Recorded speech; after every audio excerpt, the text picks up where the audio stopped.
Saka guys, musikana uya yakazodini akazondirumira ndobva ndudza kuti uri kuona apo pane mukomana uyu anotengesa zvekusvuta izvi zvekusvuta anotengesa zvekusvuta zvirudzii zvikanzi anotengesa ndobva ndudza anotengesa matombo aya zvakasiyana siyana ndikati ho mari yaanoita munhu zvikanzi anoita mari isingaita kamira ipapa right. Saka ini pfungwa dzangu hadzina kundudza kuti zvinhu zvinodhakana kuti kudini, but ndakafunga kuti ipo paipai ndakanotenga ndikatsvaga masigarettes handikwanisi kuita mari here apa. Remember kuzimbabwe zvinhu zvakuto apa ndipo pakutonetsa zvinhu zvisingasawanikwi zvokudaro kuzimbabwe manje. Ndobva ndagaya ndikati mwoyo wangu ukambofunga kuti Everest muzafudya Everest yaive kuzimbabwe daraya what if ndikanoodha Everest, but ndikabva ndafunga kuti Everest iko zvine zvinhu zviri kunetsa inogona kushekwa hakuna. Ndikati asi kune fodya yeRG, handika fodya yeRG ishi handi ndaiziva makoronyera aita zvefodya yeRG like kudhara kune munhu aimboita zvinhu izvi. Ndakatanga kutsvaga kuti namba yandoiwana ipi.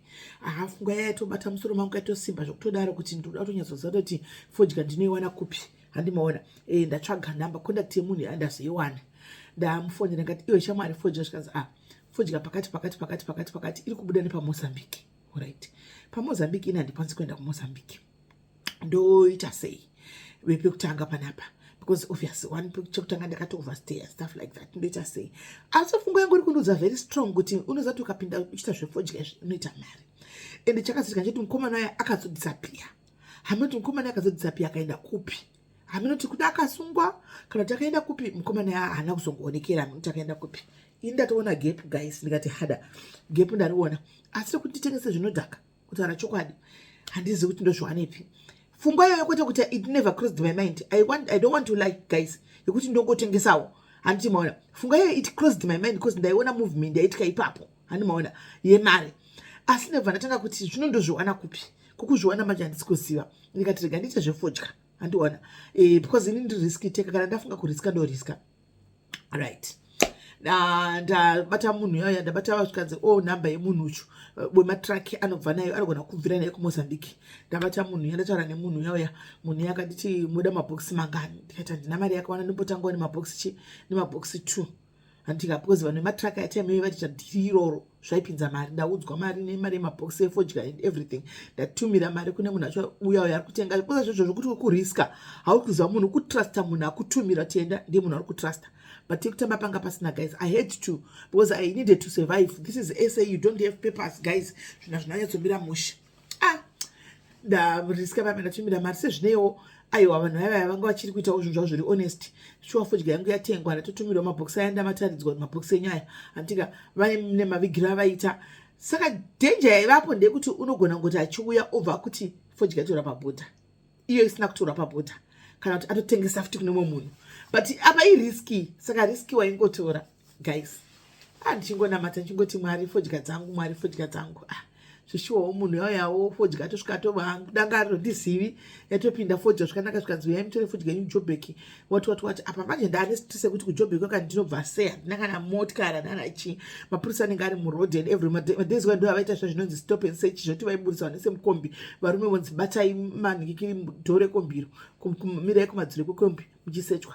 Ndikati mabhokisi efodya ijereri inenge ichinzi fake cigarette. Saka manje ndakaita stress asina ndiri willing kutora the risk. Ndobva munhu yanditi ndikusvika kuma3 kwakunoedza. Ndikakudza kuti guys ndakamuka na4 kwaitonhora 4 am. Mateksi anga kutofamba bimbi bhera ndini uyu ndajambira muteksi ndaenda guys kuma4 ndasvika zvishuwa kumateksi kwaipaka ikoko. Ndasvika kwavaipaka kutruck stop ndamuona ifuzati fodya yakabudiswa pai yanga yakanamigwa nemaselotep iri pasi pemota. Ndopayanga yakaiswa pasi ndonga kudhara vakasati vaziva matriksi iwayo, saka vanga vasingatasi pasi pemotikari. Mabhokisi aita kulewa pasi pemota kudai so akaita kulewa mabhokisi emotikari kana mabricks efodya vaizobvisa mabhokisi vese ari mabrick vose hamunoti vaya hamuzvaita sei.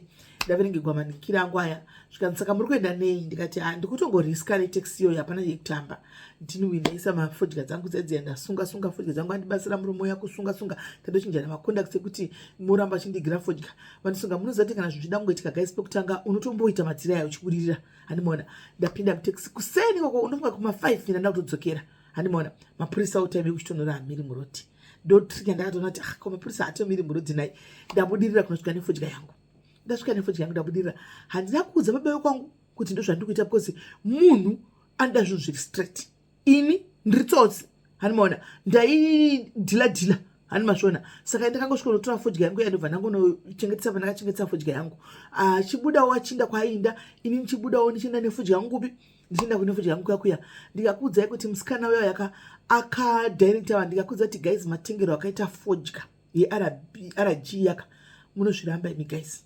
munozviramba munoziva kuti pa2 days ndandapedza mabox angu ese ari 2 efodya ndatorova order akatengwa guys ndakaita mari ndikadzosa mari yangu ndikaita profit ndakafara guys ndakafara munoziva kuti zvinhu zvine jere izvi unenge zvinoita kuti urambe uchinakirwa nazvo ndakafara guys murume anga asatombodzokera achiri mujobheki machitopedza kuoffloader ndatofona ngati fodya dzangu dzapera chichichichi zvikanzi right chimbofana bata uyu handika hazvifanani unofanira kuona profit ye50 cents inenge yakatowanda at least hauna kushandisa kana kudii zvawashandisa zvakawanda imbobata munhu unohodha kwaari mujobheko tikati kune vanotohodhesa ndabata munhu yasvikanzi uyai mutore ndamunda ndanotora ndakatengesa uya muri achindigira guys ndakachovha baba kwangu asingasivi ndichiita kalifestyle kachinja manje mari ndaanayo kandikusungirira pamwe nditi mari yesei mari yemapisi job iyi imari yekuwa ndoti zviri kufaya nehembe dziri kutengwa kuwaiwa zviri kuita zviri kuita kupi guys ndakutengesa fodya vakazozviziva mwe musi vazoita off vauya kati ndatidamboswera nemi chimbona